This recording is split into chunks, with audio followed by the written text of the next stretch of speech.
చేస్తున్నారు. ఎస్ అండి, ఎస్ రామారావు గారు, రామారావు గారు కట్టేని మళ్ళీ వెళ్దాం. హేమ్ కుమార్ గారు, ఏంటి ప్రధానంగా అమరావతిని విశ్వనగరంగా మారుస్తాము అని మీరు చెప్తున్నారు.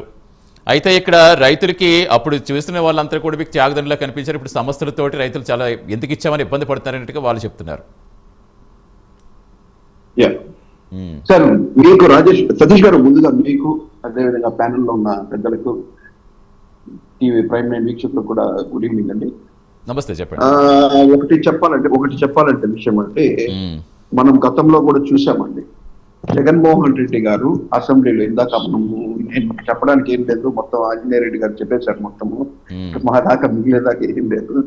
అది విషయం ఏంటంటే యాక్చువల్ గా గతంలో 2014లో అపోజిషన్ లీడర్ గా ఉన్న జగన్మోహన్ రెడ్డి గారు ఆ రోజు అమరావతి గురించి టాపిక్ వచ్చినప్పుడు అమరావతి రాజధాని కావాలంటే ఎస్ ఎస్ ఎస్ అని 4 సార్లు బల్ల గుద్ది 35,000 ఎకరాల రాజధాని కావాలని నేను ఆమోదిస్తున్నాను, నా సపోర్ట్ ఖచ్చితంగా అమరావతికి ఉంటది అనేసరితోనే ఆ రోజు అసెంబ్లీ సాక్షిగా చెప్పిన సందర్భము మనందరికీ తెలుసు. ఈ రోజు ఎక్కడ గూగుల్లో వెతికినా కూడా తెలిసిపోతుంది ఆ రోజు పరిస్థితి ఏంటని.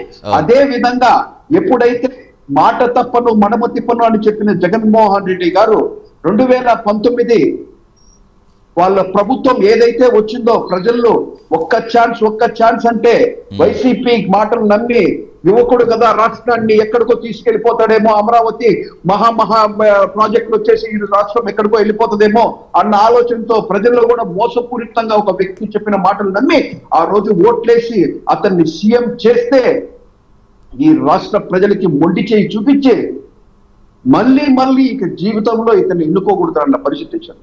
ఆ రోజు చెప్పిన ఏం చేస్తాడంటే ఫస్ట్ ఏంటండి, హైదరాబాద్ లోటస్ ఫండ్ అండి, తాడేపల్లి ప్యాలెస్ లో నేను సొంతలు ఇక్కడే కట్టుకుంటున్నా, నేను ఇక్కడే ఉంటా, అమరావతిని నేను యాక్సెప్ట్ చేస్తున్నాను సరే. తాడేపల్లిలో ఒక ప్యాలెస్ అండి, ఎన్ని ప్యాలెస్ లెక్కేసుకోండి. బెంగళూరుకి వెళ్ళామంటే ఎలహంక ప్యాలెస్ ఒకటి ఉన్నదండి. మళ్ళా రిషికొండ, ఈయన ఎక్కడ 3 రాజధానులు అని చెప్పినా కూడా దాని మీద కూడా స్టాండ్ లేదు. రాజధానికి సంబంధించిన శంకుస్థాపన ఎక్కడ జరగలేదు. ఋషికొండకు వచ్చి కూడా ఆడిబుల్ సార్, చెప్పండి. హలో,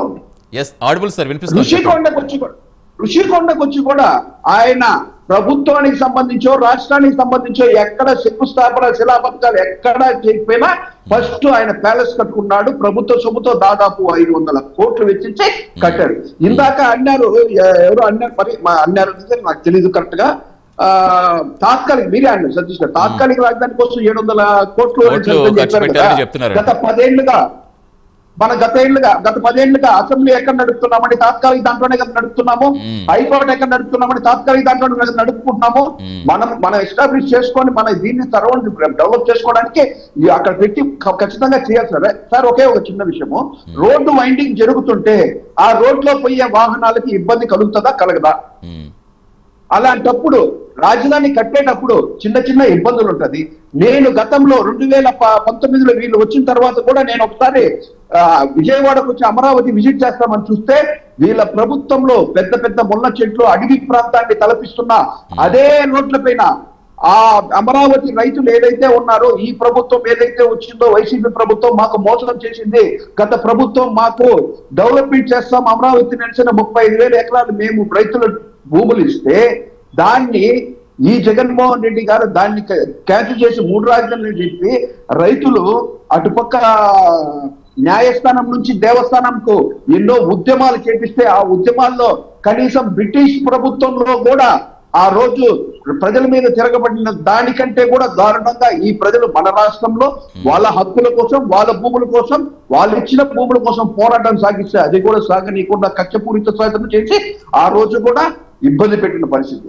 మళ్ళీ ఇప్పుడేంటంటే వీళ్ళ బాధోతాలు మొత్తం బయటపడుతున్నది. ఈ రోజు మొత్తం ఏదే తప్పులు చేశారో, తిరుమల కొండని లడ్డూలు నాణ్యత లేకుండా కల్తీ నెయ్యి అనేసరి కలిపి దాని విధంగా ఎన్నెన్నో రూపాలుగా వీళ్ళు చేసిన అరాచకాలు ఎన్నెన్నో రూపాలుగా ఈ రోజు బయటపడుతుంటే ఏం చెయ్యాలో తోచని పరిస్థితుల్లో ఈ కూటమి ప్రభుత్వం మీద దుమ్మెత్తిపోయడానికి వీళ్ళు మాట్లాడే మాటలు అబద్ధపు మాటలు, ప్రతి ఒక్కటి అబద్ధపు మాటలు. ఏ ఒక్క మాటకి పొంతన లేదు, నిజం లేదు.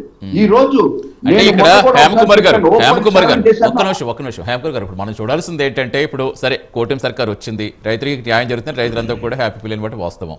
కొంతమంది రైతులు బయటకు వచ్చి మాకు ఇంకా ఏమీ ఇక్కడ అమలు కావట్లేదు, ఏమి ఇవ్వట్లేదు, ఇచ్చిన హామీలు నెరవేర్చట్లేదని కొంతమంది వ్యతిరేకంగా మాట్లాడిన మాట కూడా వాస్తవం. దానికి సంబంధించి ఒక కమిటీ వేయటం, కమిటీలో కూడా ఇవాళ స్వయంగా పెంబసాని చంద్రశేఖర్ గారు కావచ్చు, నారాయణ గారు స్వయంగా చెప్పారు ఏమని, 1285 ప్లాట్లకు వీధి పోర్టులు ఉన్నాయి, ఖచ్చితంగా అవన్నీ కూడా మేము తీరుస్తాం, కొన్ని సమస్యలను బట్టి వాస్తవమే, అవన్నీ ఇమీడియట్గా నెరవేర్చే విధంగా ట్రై చేస్తామని కమిటీలు రోజు ఇందాకే చెప్పిన మాట కూడా మనకు తెలుసు. అంటే ఎందుకు ఆలస్యం అయ్యాయి అనుకోవాలి ప్రధానంగా. ఇప్పుడు వాళ్ళు చెప్తుంది ఏంటి, రైతులకు మీరు చేస్తుంది సరే, అమరావతి నిర్మాణంలో నిజంగా నిధులు కొరత ఉంది కాబట్టి అది కొంచెం ఆలస్యం అవుతుంది, దాన్ని టెక్నికల్గా పక్కన పెడదాం, కానీ రైతులకు మీరు ఇస్తారన్నారు కానీ ఇవ్వట్లేదు, రైతులే వచ్చి ఇప్పుడు గగ్గోలు పెడుతున్నారు కదా, దానికి ఏం ఆన్సర్ ఇస్తారని ప్రధానంగా అడుగుతారు. అంటే రైతులకు ఇచ్చే ఈ ప్లాట్ల విషయం కావచ్చు, లేదా డెవలప్మెంట్ రిటర్న్స్ కావచ్చు, ఎందుకు ఆలస్యం అవుతున్నాయి అనుకోవాలి. సార్ ఈ రోజు డెవలప్మెంట్ చేయడం గత 5 ఏళ్లు కానీ ఇంకొక 5 ఏళ్లు కానీ ప్రభుత్వం కానీ వచ్చింటే, గతంలో 2019 నుంచి 2024 వచ్చింటే ఈ పాటికి అమరావతి కంప్లీట్ అయింటది, పోలవరం కంప్లీట్ అయింటది, డెవలప్ జరిగిపోయిన తర్వాత ఎవరు అడిగే ప్రసక్తి ఉండదు కదా సార్. ఈ రోజు ఇలాంటి 5 ఏళ్ల డిస్టర్బ్ జరిగిన దాని వల్లే వాళ్ళకి నమ్మకం పోయింది, యాక్చువల్ గా వచ్చి నమ్మకం పోయింది. మళ్ళీ ఇదే ప్రభుత్వం వచ్చిందంటే, మళ్ళీ 29కి మళ్ళీ ఇది ప్రభుత్వం వచ్చిందంటే మా పరిస్థితి ఏంటని సెన్స్ అని వెంటనే చేసేసి వెంటనే డెవలప్మెంట్ చేసేసి 25 అంతస్తుల భవనాన్ని 30 అంతస్తుల భవనాన్ని లేపేయడానికి మాయా మంత్రాలు మంత్రజాలం చేయలేదు కదా సార్. ఏదైనా కన్స్ట్రక్ట్ చేయాలా, కన్స్ట్రక్ట్ జరిగేటప్పుడు కొద్దిగా ఇబ్బందులు వస్తాయి ఖచ్చితంగా. దాన్ని ఈ మన ఏదైతే మున్సిపల్ మినిస్టర్ ఉన్నారో నారాయణ గారు కూడా ఇనిషియేట్ తీసుకొని కమిటీ వేసి ఎవరెవరిని దేని మీద, పెమ్మసాని గారు కూడా మొత్తం అందరినీ చుట్టుపక్కల ఉన్న వాళ్ళని కమిటీ చేసుకునేస్తే ప్రజలకు ఏ విధంగా ఇబ్బంది కలగకూడదు, వాళ్ళకి ఏదైతే హామీ ఇచ్చామో దాన్ని ఎంత తొందరగా వీలైతే అంత తొందరగా కంప్లీట్ చేసి వాళ్ళకి ఇచ్చిన నమ్మకాన్ని నిలబెట్టుకోవాలా. ఎందుకంటే ప్రజలు ఒకసారి డిస్టర్బ్ జరిగినప్పుడు ఎవరికైనా సరే సార్, మనం కూడా సరే, మనం ఇండివిజువల్ గా పర్సన్ గా కూడా పోయినా కూడా ఒకసారి డిస్టర్బ్ జరిగినప్పుడు ఎవరికి నమ్మకం రాదు. అదే కానీ ఇంకొక 5 ఏళ్ళు కానీ కొనసాగి ఉంటే ప్రతి ఒక్కరికి నమ్మకం వచ్చుంటారు రాష్ట్ర ప్రభుత్వం మీద. కాకపోతే ఒక ఒక నెగిటివ్ పర్సన్ కావాలా, ఒక పాజిటివ్ పర్సన్ చూడాలంటే ఒక నెగిటివ్ పర్సన్ కావాలా. ఆ నెగిటివ్ పర్సన్ వచ్చిన దాని వల్ల ఈ రోజు పాజిటివ్ వైపు ఏంటని సరే వాళ్ళు చేసింది ఏంటి, అప్పుడు కట్టిన అసెంబ్లీలోనే అప్పుడు కట్టిన హైకోర్టులోనే ఈ రోజు వరకు కూడా నడుస్తుంది కదా ప్రభుత్వము అనేసే ఉద్దేశంతోనే వాళ్ళు కూడా కొద్దిగా ఇదవుతున్నారు. ఎంత కన్ఫ్యూజన్ యాడ్ వచ్చిందంటే జస్ట్ ఇన్ బిట్వీన్ 2019 నుంచి 2024 జరిగిన సందర్భాల్లో కన్ఫ్యూజన్ వచ్చింది. వాళ్ళకి ఎటువంటి పరిస్థితుల్లో ఈ రోజు కావాల్సి వచ్చినా కూడా పవన్ కళ్యాణ్ గారు కూడా చెప్పారు, అవసరమైతేనే తీసుకోండి, లేకపోతే వద్దు, ప్రజల్ని ఇబ్బంది పెట్టద్దండి, రైతులను అసలు ఇబ్బంది పెట్టద్దండి, మన ప్రభుత్వం మీద చాలా వరకు ఇబ్బందులు కలుగుతాది అనేసరి రైతులు కూడా చెప్పారు. అదే విధంగా పవన్ కళ్యాణ్ గారు కూడా భరోసా ఇచ్చారు, ఇది అవసరం అయితేనే తీసుకునే విధంగానే. ఎందుకంటే సార్ ఒక రోజు చిన్నదిగా ఉండి ఈ రోజు ఎస్టాబ్లిష్ కావాలంటే వన్స్ ఎస్టాబ్లిష్ జరిగేటప్పుడు కొద్దిగా చిన్న ప్రాబ్లమ్స్ వస్తాయి. మనం ఖచ్చితంగా మనము ఈ రోజు సార్ ఈ హైదరాబాద్ కంపేర్ చేసుకుంటే జడ్చర్ల ఎంత దూరం ఉంటుంది సార్? జడ్చర్ల ఆల్మోస్ట్ జడ్చర్ల దాటేసింది సార్ హైదరాబాద్ డెవలప్మెంట్.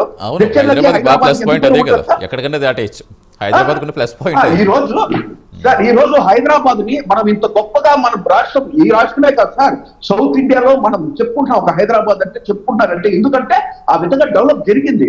అలాంటి డెవలప్ జరగాలంటే ఖచ్చితంగా మనము కొద్దిగా వేచి చూడాలా. ఈ ఖచ్చితంగా సార్ కూటమి సర్కార్ తీసుకున్న ఇనిషియేటివ్స్ నిన్నటి దాదాపు 15 బ్యాంకులు నిర్మాణం సార్. అడుకోసారి ప్రధానమంత్రి గారు వస్తున్నారు సార్, రాష్ట్రానికి ప్రధానమంత్రి గారు వస్తున్నారు సార్. అడుకోసారి ఎందుకు వస్తున్నారు సార్? ఇవ్వాలా, ఎక్కడెక్కడ నిధులు ఇవ్వాలా, ఎట్లా డెవలప్ చేయాలా, ఆంధ్ర రాష్ట్రం మీద ప్రత్యేక దృష్టి సారించి దాదాపు 6-7 సార్లు ప్రధానమంత్రి గారు రాష్ట్రానికి వచ్చారు. అదే విధంగా నిర్మలా సీతారామన్ గారు గతంలో వీళ్ళ ప్రభుత్వంలో ఉండేటప్పుడు ఎవరైనా ఒక్కసారైనా వచ్చి వీళ్ళకి ఏదైనా చేశారు సార్? ఎక్కడా కూడా జరిగిన దాఖలాలు లేవు సార్. ఎందుకంటే వాళ్ళ ప్రభుత్వం మీద నమ్మకం లేదు. ఈ రోజు కూటమి ప్రభుత్వం మీద, చంద్రబాబు నాయుడు గారి మీద, అదే విధంగా పవన్ కళ్యాణ్ గారి మీద ఈ రాష్ట్ర కేంద్రానికి మంచి నమ్మకం ఉంది. వీళ్ళు చెయ్యాలా ఖచ్చితంగా ఈ రాష్ట్రానికి మనం ఆ రోజు ఏం చేశామో, కానీ మధ్యలో వచ్చిన వ్యక్తుల వల్ల మనకు జరిగిన ఇబ్బంది ఈ రాష్ట్రాన్ని ఇమ్మీడియట్ గా ఖచ్చితంగా డెవలప్మెంట్ చేసి మనం ఇనిషియేటివ్ ఒక ప్రతిష్టాత్మకంగా తీసుకోవాల్సిన బాధ్యత మనకు ఉందనే సరే వాళ్ళు ప్రతిష్టాత్మక కేంద్ర ప్రభుత్వం కూడా ప్రతిష్టాత్మకంగా తీసుకుంటుంది. దీని గురించి వేరే తప్పుడు మాటలు ఎవరు మాట్లాడినా కూడా సార్ అది సత్యం మాటలు కాదు. ఎందుకంటే అబద్ధ మాటలు ఎవరు ఎన్ని మాట్లాడినా కూడా దాని గురించి పెద్ద పట్టించుకోము, కానీ అబద్ధ మాటలు మాట్లాడితే కూడా ఒప్పుకునే పరిస్థితి లేదు. దానికి ధీటుగా అయితే మాత్రం సమాధానిస్తాం. మాట్లాడే ఎవరైనా సరే కూడా మళ్ళా దీన్ని కల్లిబుల్లి చేయడానికి మళ్ళా వేరే టాపిక్ అంతా మాట్లాడతారు. Direct which is the topic. Yes Amaravati గురించి మాట్లాడేలా చేద్దాం. ఎస్ ఎస్ ఒక నిమిషం. ఎస్ ఎస్ అది ఎస్ రామారావు గారు ఇప్పటికే ఇద్దరు మాట్లాడారు.